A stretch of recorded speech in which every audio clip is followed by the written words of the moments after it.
Après plusieurs mois de négociations à Doha, au Qatar, les représentants du gouvernement congolais et du mouvement M23 ont donc signé une déclaration de principe comprenant un accord de cessez-le-feu. Amani Alimassi Joseph, vous êtes notre correspondant à RDC. C'est une nouvelle étape qui vient d'être franchie. Que dit clairement cette déclaration?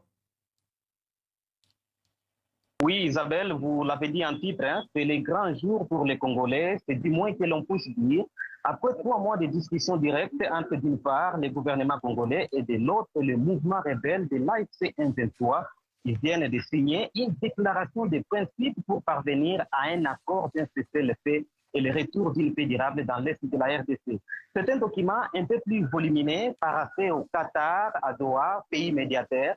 On note l'engagement des deux parties en conflit à rechercher une solution pacifique au conflit à travers la diplomatie, la négociation conformément aux principes de la Constitution de la RDC, la Charte de l'Union africaine, celle des Nations unies et au droit international. Il s'engage également à coopérer pleinement avec les organisations internationales, régionales, dans le respect de la souveraineté et de l'intégrité territoriale de la RDC afin de protéger les populations civiles et de mettre en œuvre les principes énoncés.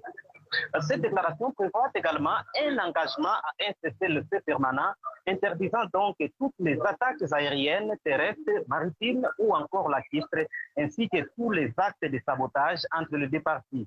Un mécanisme de supervision et de vérification sera d'ailleurs mis en place pour définir les modalités du cessez-le-feu et garantir la mise en œuvre. Les deux parties ont également convenu de s'abstenir de tout acte susceptible de compromettre le bon déroulement du processus en cours au Qatar à Doha. Les signataires s'engagent enfin à adopter des mesures de confiance visant à rassurer la population congolaise et créer un climat favorable au dialogue. Première réaction, celle du gouvernement congolais par le biais de son porte-parole, Patrick Mouyaya, qui salue cette avancée, selon lui, s'inscrit dans le respect strict de la Constitution de la RDC.